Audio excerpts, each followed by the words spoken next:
अगर आपकी due date निकल गई है और अभी तक आपका लेबर पेन शुरू नहीं हुआ है तो आपको क्या करना चाहिए, क्योंकि ऐसी कंडीशन में गर्भवती महिलाएं जो हैं बहुत ज़्यादा घबरा जाती है और परेशान हो जाती है। और साथ ही साथ आज के वीडियो में ये भी जानेंगे कि ड्यू डेट जो होती है आपकी वो निकल जाने के बाद कितने दिन तक हमें इंतज़ार करना और ड्यू डेट निकल जाने के बाद क्या क्या करना चाहिए। और साथ ही साथ ये भी जानेंगे कि नेचुरल तरीके से, नेचुरल प्रोसेस से प्रसव पीड़ा यानी कि लेबर पेन लाने के लिए घरेलू ऐसे कौन से टिप्स फॉलो करने चाहिए जिससे कि बच्चेदानी का मुंह जो है समय से पहले खुल जाए और नॉर्मल डिलीवरी आसानी से हो जाए। तो ये बहुत ही इन्फॉर्मेटिव वीडियो है, तो वीडियो को एंड तक जरूर देखिएगा।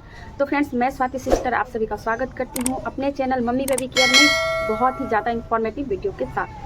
तो चलिए फ्रेंड्स, स्टेप बाय स्टेप समझते हैं कि अगर आपकी ड्यू डेट निकल गई है तो आपको किन किन बातों का ध्यान रखना चाहिए ताकि आपकी डिलीवरी और आप और आपका बेबी स्वस्थ रहे और समय से आपका डिलीवर हो जाए। तो फ्रेंड्स, सबसे पहले हम ये समझते हैं कि ड्यू डेट होती क्या है, क्योंकि अक्सर जो महिलाएं हैं हमें भी कमेंट करती है और पूछती हैं कि हमारी जो प्रसव की संभावित तिथि है वो क्या है और कैसे निकाल। और इस वीडियो में आप भी जान पाओगे कि आप खुद अपना ड्यू डेट कैसे निकाल सकते हो। तो ड्यू डेट क्या होती है फ्रेंड्स? ड्यू डेट में क्या होता है कि आपका जो लास्ट माहवारी का फर्स्ट डे होता है, यानी कि आप जब लास्ट बार पीरियड हुए थे और उसके बाद आपकी प्रेगनेंसी मिस हो गई थी तो उसका पहला दिन है, खत्म होने वाला दिन नहीं। जो बाल वाल धो लेते हैं उस दिन से आपको नहीं काउंट करना है।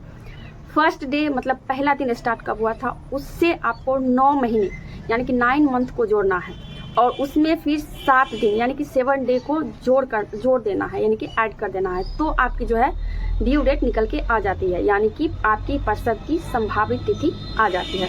जैसे कि मान लीजिए आपका 1 अगस्त को आपका लास्ट माहवारी आया था तो आप उसमें 9 महीने को जोड़ दें। जैसे अगस्त में आया था तो सितंबर, अक्टूबर, नवंबर, दिसंबर, जनवरी, फरवरी, मार्च, अप्रैल, मई। 1 मई को हो गया आपका 9 महीना, उसमें फिर 7 दिन जोड़ना है।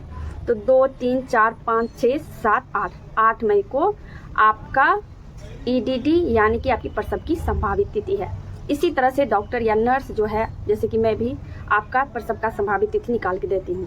लेकिन फ्रेंड्स, 5% महिलाएं ही ऐसी है जिसकी इसी डेट पर यानी कि आपके ड्यू डेट पर यानी कि प्रसव की संभावित तिथि पर डिलीवर हो जाती है। ज़्यादातर जो महिलाएं होती है उसकी डिलीवरी उसके ड्यू डेट से 1 या 2 हफ्ते पहले ही हो जाती है, यानी कि 39-38 वीक्स में हो जाती है। लेकिन 1 से 2% महिलाएं जो ऐसी होती है उसकी ड्यू डेट तक भी डिलीवरी नहीं होती है, मतलब कि उससे लेबर पेन नहीं आता है और वो महिलाएं घबरा जाती है।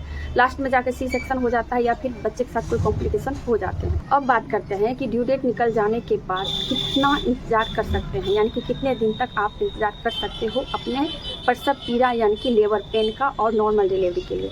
तो डॉक्टर जो है फ्रेंड्स आपको 1 वीक इंतज़ार करने के लिए बोलते हैं, यानी कि 41 हफ्ते तक आपको वेट करने के लिए बोलते हैं। इसमें शर्त ये रहती है कि आपके बच्चे की धड़कन कैसी है, आपके बच्चे के आसपास पानी की मात्रा कैसी है और साथ ही साथ आपका हेल्थ कंडीशन कैसा है, यानी कि आपको BP की प्रॉब्लम, जेस्टेशनल डायबिटीज़ की प्रॉब्लम तो नहीं है।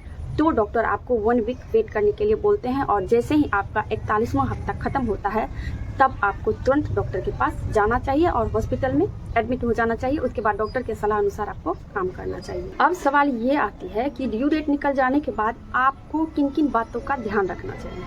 तो फ्रेंड्स, जैसे मैंने बताया कि ड्यू डेट जो होती है 40 वीक्स की होती है, यानी कि 40 हफ्ते की होती है और उसके बाद आपको डॉक्टर 1 वीक यानी कि 1 हफ्ते वेट करने के लिए बोलते हैं। तो इस टाइम पर जो है आपको हर 1 से 2 दिन में जाके रेगुलर चेकअप करवाना चाहिए। चेकअप में आपको बेबी की हार्ट बीट का चेकअप करवाना चाहिए कि आपके बेबी की हृदय गति कैसी है और बच्चे के आसपास पानी की मात्रा कैसी है। दूसरी चीज़ ये है सबसे महत्वपूर्ण कि आपको अपने बेबी मूवमेंट को काउंट करना है, यानी कि आपको बेबी की हलचल की निगरानी करना है। दिन भर में कम से कम बेबी की 10 किक तो होना चाहिए। अगर आपको बेबी की हलचल कम महसूस हो रही है या फिर बेबी की हलचल आपको एकदम से महसूस नहीं हो रही है तो पहले आप कुछ मीठा खा के लेट जाएं। उसके बाद आपको तुरंत डॉक्टर के पास जाना चाहिए, मतलब कि आपको अपने बेबी की पर निगरानी रखना है।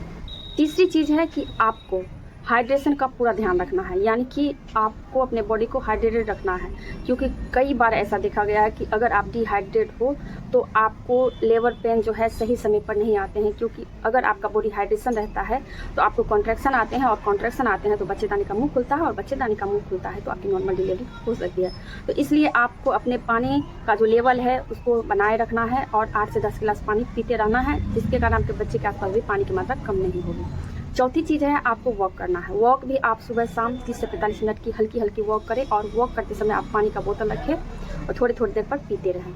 पांचवी चीज़ जो है सबसे महत्वपूर्ण है, महिलाएं स्ट्रेस ले लेती हैं, यानी कि तनाव में आ जाती है, चिंता करती है, क्योंकि उसकी जो ड्यू डेट होती है वो निकल जाती है, तो वो बहुत ज़्यादा स्ट्रेस में आ जाती है, क्या होगा नहीं होगा। क्योंकि कई बार ऐसा देखा गया है कि स्ट्रेस की वजह से भी कॉन्ट्रैक्शन जो है, आपका लेबर पेन जो है वो डिले हो जाती है, वो समय पर नहीं आती है। तो इन बातों का आपको ध्यान रखना। अब बात करते हैं फ्रेंड्स, घर पर कौन से ऐसे टिप्स को फॉलो करें जिससे कि नेचुरल तरीके से आपका लेबर पेन आ जाए और आपकी डिलीवरी हो जाए। क्योंकि कई गर्भवती महिलाएं ये पूछती हैं कि दीदी लेबर पेन लाने के लिए कौन से ऐसे घरेलू टिप्स को फॉलो करें जिससे कि समय रहते आपका लेबर पेन आ जाए और बच्चेदानी का मुंह खुल जाए। तो इसके लिए फ्रेंड्स मैंने अभी थोड़ी देर पहले बताया है कि आपको वॉकिंग करना है। वॉकिंग आपको प्रॉपर करते रहना है, जैसे मैंने अभी बताया। उसके अलावा आप योग कर सकते हैं। बटरफ्लाई पोज जो होती है सबसे आसान होती है, जिसको कि तितली आसन कहते हैं। इससे भी आपके बच्चेदानी का मुंह खुलता है, और बच्चा जो है कभी कभी अगर हेड डाउन नहीं होता है तो अपना हेड नीचे की तरफ फिक्स करता है। और तीसरी इंपॉर्टेंट चीज़ है जो कि बहुत महिलाओं को फायदा भी करता है, वो है डेट्स, यानी कि खजूर। जैसे ही आपका प्रेगनेंसी का 9 मंथ लगता है तो उस समय पर पहले भी आप ले सकते हैं, लेकिन उस समय पर आप 5 से 6 खजूर को ऐसे भी या फिर दूध में उबाल कर ले सकती हैं। खजूर लेने से क्या होता है, क्योंकि इसकी तासीर गर्म होती है, आपके बच्चेदानी का सॉफ्ट मुंह जो होता है वो सॉफ्ट होता है, पतला होता है, जिससे कि ओपनिंग होने में बहुत ज़्यादा मदद मिलती है और कॉन्ट्रैक्शन भी लाता है। तो आप डेट्स भी ले सकते हैं। अब बात करते हैं कि कौन से ऐसे कंडीशन में आपको तुरंत हॉस्पिटल जाना चाहिए, कौन से अगर सिम्टम्स आपको नजर आ रहे हैं तो आपको तुरंत हॉस्पिटल जाना चाहिए। अगर फ्रेंड्स आपके पानी की थैली आपको लग रहा है ऐसा एकदम से फट गया है और वो गर्म महसूस हो रहा है, तो ये आपका वाटर बैग है, ऐसे में आपको तुरंत हॉस्पिटल जाना चाहिए। आपको ब्लीडिंग महसूस हो रही है या फिर स्पॉटिंग नजर आ रही है तो भी आपको तुरंत हॉस्पिटल जाना। अगर बेबी की हलचल आपको कम महसूस हो रही है तो भी आपको हॉस्पिटल जाना चाहिए, क्योंकि बेबी की हलचल जो है दिन में भर में कम से कम 10 टिप्स होना चाहिए। इसके अलावा आपको तेज कॉन्ट्रैक्शन आ रहा है, कमर में दर्द हो रहा है, कमर के दर्द के साथ साथ आपको पेट के निचले हिस्से में तेज मरोड़ हो रही है, और ये दर्द जो है आपको 10 से 15 मिनट में रिपीट हो रहा है और 30 सेकंड से ज़्यादा तक रह रहा है, यानी 30 सेकंड से 1 मिनट तक रह रहा है, तो ऐसे में आपको तुरंत हॉस्पिटल जाना चाहिए, क्योंकि ये समय होती है कि आपका डिलीवरी अब कभी भी हो सकती है। आई होप ये छोटी सी वीडियो आप लोग को पसंद आई होगी। मिलते हैं किसी नेक्स्ट वीडियो में नेक्स्ट टॉपिक के साथ। तब तक के लिए bye bye and take care. आपको किस टॉपिक पर वीडियो चाहिए ये कमेंट आप जरूर करें, मैं कोशिश करूंगी आप लोग के लिए लेके आऊं और आप लोग के लिए हेल्पफुल रहे।